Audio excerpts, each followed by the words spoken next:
Oh, hey guys, it's Ruth. I'm here with your History Mystery Monday. Let me just turn my music down really quick, okay?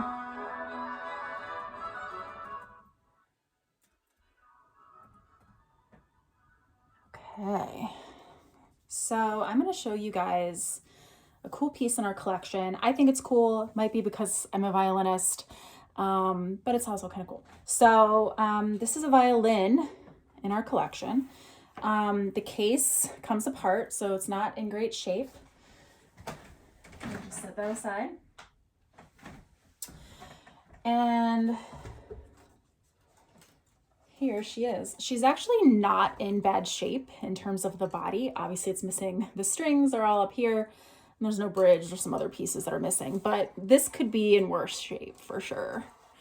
I've seen some bad ones. But the cool thing about this is if you squint, you can see inside, and it says Stradivarius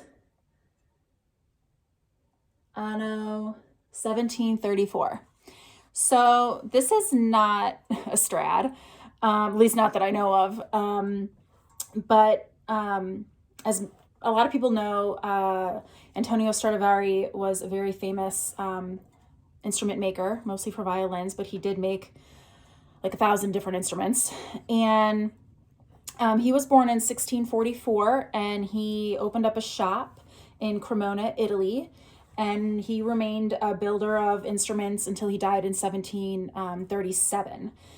So, and his interpretation and geometry and design for the violin has basically been the model for violin makers for more than 250 years. Only 650 of his instruments still survive today. And you really can't tell because most of the time, what they would do is after they made violins, they would put the label inside to say that, but it didn't mean that it was his. It was just meant to be modeled after his. And so you see that a lot in the majority of violins that were made in the 19th century, copying that of Italian makers in the 17th and 18th centuries. There are many copies of it, and some of them will have like made in Czechoslovakia, made in Germany below it, because after 1891 you had to put where it was made. This one, I can't see that it has that inside. Maybe it's real. So this is a cool piece in our collection. It actually, we know who it belonged to. I have a picture of him too.